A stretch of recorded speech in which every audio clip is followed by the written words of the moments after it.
I'm almost speechless. It's just mind blowing that my brother was elected Pope today. We've kind of known he was special, and Pope we used. Leo's the terrible reality is revealed by the older brother, Louis Post, the older sibling. About him, Pope Leo the first 14th's description of the event of the election of his brother as one of wow. This isn't just any random family conflict or a different church scandal. No, this is deeply personal. Moreover, you can't afford to click in the middle of this video, not just since the conclusion will leave you mute, yet because to the manner in which the plot that develops is unlike anything you've spotted online this year. All set to go, because you will be shaken by what follows. Fundamentally, the connection between brothers. This is a truth regarding Pope Leo the 14th since the beginning. The man has always possesses it. You know how occasionally someone assumes a significant position, and rather than appending everything or in an attempt to reinvent the wheel, they truly take a seat in the things that were for you. Pope Leo is working. Didn't arrive acting or with weapons blazing, as though he would turn everything around, upside down, but rather he accepted the Pope Francis's tone and demeanor, spent years meticulously constructing, and to be honest, that says a lot since Francis was more than simply a pope. He was a welcome change of pace, someone who brought this quiet, grounded, and profoundly pastoral vitality into Leo the 14th, and the Vatican. He did more than simply acknowledge its legacy. Stated, in essence, I'm walking in those identical shoes, and I'm strolling beside all of you. As in that interview from 2023 when Leo stated, the power we possess is to assist priests in their role as pastors and educators. How realistic is it really? That is so delightfully power-hungry. It isn't about dominating others with ostentatious titles, and lengthy speeches are about strolling next to them. Isn't that the characteristics of true leadership that doesn't diminish you, but genuinely makes you feel better? That was the tone of his initial papal speech as well. He said, I'm here to walk after the jump with you rather than in front of you.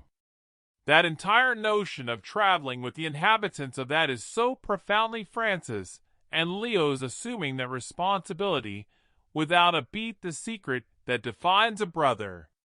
Keep quiet for more than 70 years, and why finally, after all this time, has he made the decision to speak at the age of 73? Pope just now, Leo's older brother revealed the facts. People are gaping at this blast, and it's the church never told a story like that. Wanted you to listen and stay put because what he divulges in the final moments will keep your mouth shut while he's speaking.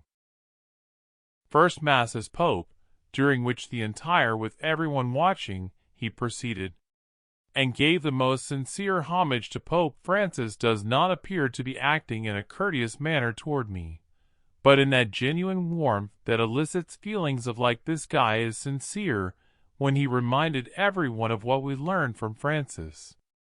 Anything valuable to which we are called joyfully testify to our beliefs rather than grim, inflexible regulations and limitations. Faith, but a happy, lively, breathing faith. I mean, can you believe in Jesus the Savior? Consider the impact that grounding must have had. Felt for a large number of viewers, particularly during a period when the world seemed so disorganized. So let's discuss the entire process of building bridges, because Pope Leo does take that into consideration. His initial appearance on the balcony, he didn't make it to St. Peter's, he made it about us. Therefore we must be a church that collaborates to create bridges, and to maintain our open arms, he stated. And to be honest, isn't that precisely what we all need less of at the moment? Separation more closely to a church that doesn't close doors, but rather retains, let's be honest, in an open organization that has traditionally greater recognition for its walls than its bridges, which are stunning and daring. Message, but here's the twist. Despite the 14th Leo I is an American in the according to the Vatican, he is the least American of that's not a jab at the Americans. Americans are more concerned with how global his attitude is that he's not getting along with that he's coming my way, or the highway someone who listens, and is measured and considerate more than what he says. When he was in charge of he wasn't the man for the Peruvian bishops. Igniting controversy, or setting up flags, he was the quiet voice in the room? Uniting individuals across ideological divides, which is difficult. Particularly at a church with many viewpoints battling for attention. But Leo finds a way to keep the center and avoid being dull. Vanilla way, let's all have a seat and truly listen to one another in a sense. Isn't that uncommon these days? Possibly a bit more formal in style than Pope Francis's less informal embraces, however, it's a little more organized, and the message's core theme remains humility. Christ remains at the center of service. He's not a rock star pope. Instead, he is not here to seek praise. Rather, he is here to reduce himself to the size he wants honor Christ. And that statement makes oneself little simply hits differently. Given how many leaders do, isn't it people who voluntarily lower their egos? In an effort to enlarge something larger compared to themselves, Leo I May 14th be novel. In the position, yet it feels like he had been getting ready for this type of life of leadership, not because he desired attention, but because he recognizes the significance of carrying it with elegance, and perhaps that's the type of right now, we need leadership that isn't showy. Quiet but concentrated, modest, and anchored on strolling alongside a church that is attempting to grow, heal, and open its having a somewhat wider arm is something, isn't it? Worth preserving what the family witnessed, that the world wasn't responsible for all the titles, formal clothing, and sacred ceremonies. One man is the only one who his family is well aware of him, and his name is Robert Provost is more well known worldwide. Now as Pope Leo I, the 14th, but let's face it, titles have the power to make someone appear untouchable. They appear to be floating above common issues that are simply not the complete picture as stated by his sibling. If you take away all the splendor, Louis with somber pageantry, you'll discover someone who has fought more subtly more difficulties than anyone could have imagined. There is more to Robert's story than his ascent through the Catholic Church's ranks. It involves bearing a burden that most individuals cannot comprehend and, to be honest, doesn't it raises questions about how many alleged strong individuals are breaking in silence. Louis is his brother within, and a lifetime confidant provides us with a unique, incredibly human examination of Robert's true nature. Did he struggle under the burden of Louis acknowledges responsibility from when Robert made the decision to become a priest, eventually a cardinal, a bishop, and at last, Pope arrived with each step. Sacrifices that have an impact beyond him, but had an impact on his whole family. Can you picture having to make decisions all the time? Visiting for Christmas meals and birthdays, hugs, or simply giggling at the table with those you care about, because that's Louis has vivid memories of what he did. Countless years of vacations that only included a phone call. Occasionally without even that. Although the majority of us are raised believing our siblings will always be near us for holiday toasts or family cookouts, Robert sacrificed everything for the benefit of something greater than himself. And it wasn't a showy sacrifice, but quiet, solitary, and profoundly felt. And you would believe that having such a powerful calling he would never turn back. Yet even he wasn't impervious to suspicion. Following there with his mother's death in 2011, Robert went into an extremely depressing time of grief. And this is the moment when you stop and say, wait, so even a future pope may experience feelings of getting lost. Definitely Lewis strongly recalls the period in life that was Robert claims that this was possibly his darkest period. Would wonder whether his entire life's effort, years of sacrifice and service were truly having the impact he had anticipated, for isn't that something we all would do? Experience that persistent fear eventually. That our decisions and efforts may not be enough, that it's strangely reassuring to know that even someone with a spiritual anchored since Robert has those extremely human fears. But grief wasn't the only thing that made things were difficult, and the pressure never stopped. Robert's appointment as a bishop was similar to the dial had been fully turned by someone. Lewis remembers receiving those when under stress. Late-night phone conversations in which Robert would only have to discuss the choices that could have an impact. Can you fathom entire communities being deceived? Up at 3 in the morning, wondering if you decided that day could be harmful or beneficial. Tomorrow, thousands of people will be that kind of a pressure isn't apparent while viewing a serene visage behind a pulpit, but it was night after night. It remains one of the most remarkable aspects of Robert. Even prior to donning the papal ring, he accepted criticism.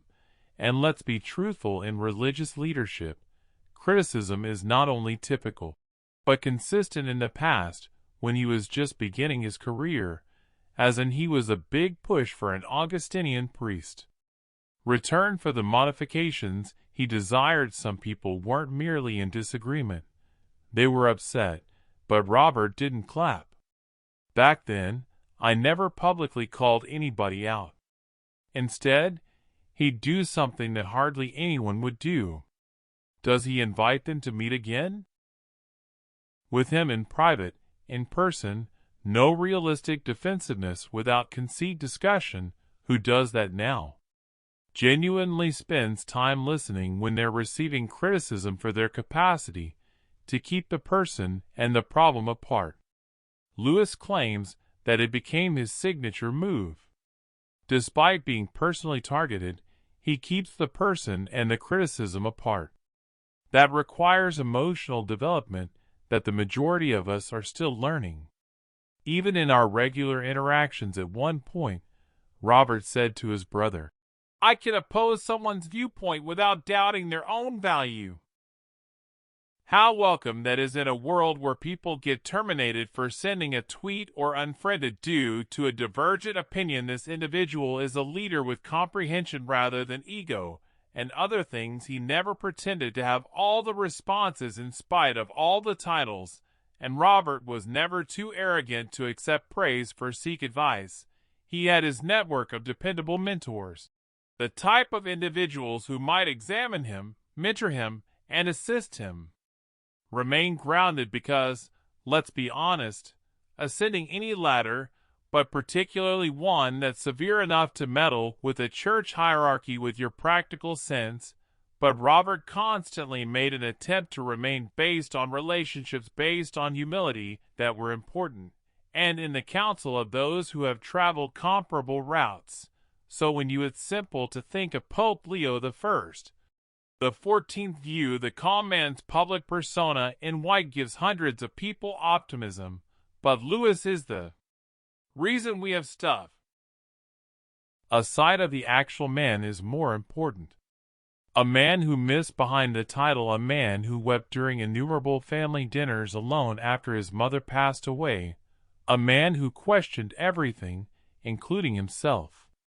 A man who stayed up late on purpose bearing weights that weren't even appropriate to him, but most significantly, a man who never ceased to listen, learn, and love silently, profoundly, and with unflinching elegance. And isn't that the genuine definition of strength? Apparently, blood is thicker, greater than water, but what if blood also, after decades, truths too sinister to overlook. Pope Leo's elder brother just stopped talking. Broke his silence at the age of 73, and believe me, what he says will cause you to reconsider everything you believe to be true. The worst part is that he overlooked the last detail. The most terrifying part of all is toward the conclusion. Pope Leo's elder brother is not to be missed. You are aware of the times and you can feel the impact of life's harsh blows, and your heart skips a beat in your chest. And your brain is attempting to communicate with that's precisely how it happened. The emotion Louis Post had upon seeing his younger brother ventured onto that famous Vatican balcony as the recently elected Pope Leo the 14th. Can you believe it? In one moment, you're telling tales from disputes about who gets the last during childhood, who smashed the kitchen or a piece of cake. Clock, and the minute after, he's acting presented to the public as the new more than 1 billion people's spiritual leader. Pope Louis spoke in a Catholic voice. Broke when he attempted to discuss it. Also, how could it not be that kind? Anybody would be shaken by this moment. Characterized it as awe-inspiring, and knew that those words weren't merely a press gimmick, but they were genuine. They originated in a deep part of his heart, where happiness and incredulity were having a quiet bout of wrestling. But this is the item, and isn't this the case all the time? Contains significant, life-altering information behind the cheering cardinals, the grins, and the fanfare, including papal vestments, and this was the well-known white smoke. Underlying tension of silent concern, not resentment, envy, or even melancholy, just this gnawing concern, since the remainder of the globe was supporting Louis and his sibling John Post was attempting to finish their understands the true significance of all of this for their loved ones, and particularly for is it your fault that Robert is now Pope Leo the 14th? They don't see your sibling every day. Turns into the most potent religious John's figure on earth, particularly opened up about the emotional roller coaster he experienced. What you know? Didn't mince words. He stated that it was extreme pride and joy, yet correct. He was then struck by a surge of anxiety, and who wouldn't? Let's face it.